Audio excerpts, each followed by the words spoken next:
ఎందుకు వర్గీకరణ మొదలైంది? దళితులు రాజ్యాధికారం వైపు ఆలోచన మొదలుపెట్టారు. అడ్డాది కండ్లంలో వీళ్ళని ఎట్లాగైనా కూడా విభజించి పాలించాలి, వీలైతే ఖైమా చేయాలనుకున్నారు. ఖైమా చేసేదాన్ని తయారు చేశారు. మరి వర్గీకరణలో వాళ్ళు ఆర్డినెన్స్ తీసుకొచ్చారు. అసెంబ్లీలో పెద్ద పెద్ద ఉపన్యాసాలు నేను కూడా విన్నాను. సామాజిక న్యాయం, సామాజిక న్యాయం, సామాజిక న్యాయం అని. సామాజిక న్యాయం అంటే నర్సులకు ఉద్యోగాలు ఇవ్వడం కాదు, నర్సు పోస్టులు కాదు. మరి వర్గీకరణ కావాల్సి ఉంది. పోలీస్ కానిస్టేబుల్ పోస్టుల్లో కాదు, వర్గీకరణ కావాల్సి ఉంది. మరి వర్గీకరణ కావాల్సి ఉంది స్కూల్ టీచర్ల ఉద్యోగాల్లో కాదు, వర్గీకరణ కావాల్సి ఉంది ప్రభుత్వ కాంట్రాక్టుల్లో. కర్ణాటక కాంగ్రెస్ ప్రభుత్వం ఇస్తా ఉంది ఎస్సీలకు 25%, ఎస్సీ ఎస్టీలకు 25% ప్రభుత్వ కాంట్రాక్టుల్లో ఇస్తున్నారు. ఆంధ్రప్రదేశ్ రాష్ట్రంలో ఏమి ఇస్తున్నారు? ఎందుకు వర్గీకరణ? ఇక్కడ తీసుకురా వర్గీకరణ. వర్గీకరణ కావాల్సింది ప్రభుత్వ కాంట్రాక్టుల్లో, వర్గీకరణ కావాల్సింది మైన్స్ లో. మరి చీమకుర్తిలో ఉంది, దాదాపు 100 మైన్లకు ఇచ్చారు లీజులు. ఒక్క ఎస్సీ అన్న ఉన్నాడా? ఒక్క ఎస్సీ అన్న ఉన్నాడా? ఒక్క ఓబీసీ అన్న ఉన్నాడా? ఒక్క ఎస్టీ అన్న ఉన్నాడా? ఇక్కడ కావాలే వర్గీకరణ. వర్గీకరణ కావాల్సింది ప్రభుత్వ కాంట్రాక్టులు, మైన్లు. మొన్న నేను వెళ్ళాను, 4 రోజుల నాడు మైన్స్ ఆఫీస్కి వెళ్ళాను. అబ్బో అబ్బో వాళ్ళని అడిగారు, అయ్యా రాష్ట్రంలో ఎన్ని మైన్స్ ఉన్నాయంటే వేలాది మైన్స్ ఉన్నాయని చెప్పారు. చిత్తూరులో బంగారు గనులు ఉన్నాయి, చీమకుర్తిలో గ్రానైట్ ఉన్నాయి, గ్యాలాక్సీ అంట దాని పేరు, గ్యాలాక్సీ ఏదో మరి అక్కడ ఉన్నాయి. ఎవరికన్నా ఒక ఎస్సీకి ఇచ్చారా అంటే అంటున్నారు. ఒక్కరి కన్నా ఇచ్చారా? ఎడివయ్యా. మరి బ్యాంకులు ఎస్సీలు ఎస్టీలు 25% భారతదేశంలో ఉన్నారు. వాళ్ళకి ఇచ్చే లోన్లు ఎంత శాతం?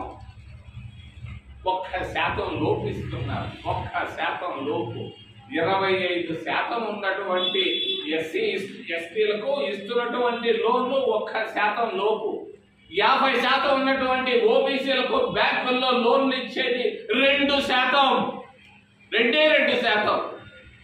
మరి ఇక్కడ కావాలి వర్గీకరణ, ఇది ఇక్కడ కావాలి వికసిత భారత్.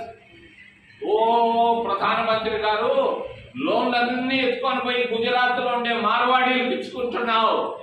1% ఉన్నటువంటి మార్వాడీలకు మరి 50% బ్యాంకు లోన్లు ఇస్తున్నావు. వాళ్ళు ఎగ్గొడుతున్నారు. ఎవరు కట్టారు డబ్బు? 45,000 కోట్ల రూపాయలు ఒక ఆయన అప్పు తీసుకున్నాడు, 450 కోట్లు ఇచ్చాడు, మాఫీ చేశావు.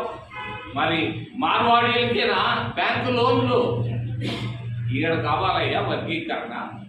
ఈడ బ్యాంకుల్లో లేదు వర్గీకరణ, స్కూల్ టీచర్లు వీటిల్లోన వర్గీకరణ. దీన్ని నేను చూద్దాం, కానీ మాకు ఓటుకుంది.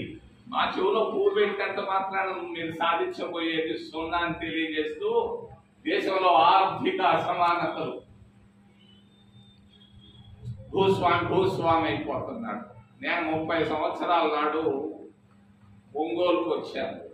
ఒంగోలుకు వచ్చినప్పుడు 5 ఎకరాలు 10 ఎకరాలు ఉన్న వాళ్ళు బిలియనర్లు అయిపోయి ఉన్నారు. ఇప్పుడు 5 ఎకరాలు 10 ఎకరాలు ఉన్నవాళ్ళు బిలియనర్లు అయిపోయి ఉన్నారు. మరి దళిత బాలుళ్ళు బాలికలు వాళ్ళ పరిస్థితి లేనిది. ఆకాశం భూమికి ఉన్నటువంటి వ్యత్యాసం వస్తుంది. కార్పొరేట్లే దేశాన్ని పరిపాలిస్తున్నారు. మరి అమెరికాలో వాడు ఇలాన్ మస్క్ శాసిస్తున్నాడు అమెరికాని, ప్రపంచాన్ని. ఆ విధంగానే ఇక్కడ కూడా భారతదేశంలో కూడా కార్పొరేట్సే శాసిస్తున్నారు. కార్పొరేట్లకే ఇస్తున్నారు భూములు. టాటాకు 100 ఎకరాలు ఇస్తున్నారు. ఒక్క జర్నలిస్టు కన్నా ఇచ్చారా? మనస్ఫూర్తిగా 5 సెంట్ల భూమి అని నేను అడుగుతున్నాను. ఈ విధంగా ఆంధ్రప్రదేశ్ రాష్ట్రం భారతదేశంలో పరిస్థితులు చిన్న భిన్నంగా ఉన్నాయి. వికసిత భారత్ కాదు, విసిగిపోయిన భారత్గా మిగిలిపోతా ఉంది. వక్రీకరణగా పోతా ఉంది. అది వర్గీకరణ కాదు. వీళ్ళు ఉన్నటువంటి గ్రామాల్లో తగాదాలు పెట్టేశారు. ఎప్పుడు కలిసిమెలిసి ఉన్నటువంటి వాళ్ళు ఈరోజు ఒకరిని చూసి ఒకరు బాధపడుతున్నారు. ఎప్పుడు తన్నుకుంటారో తెలియదు. ఇది సాధిస్తున్నటువంటి ఘన విజయాలను తెలియజేస్తూ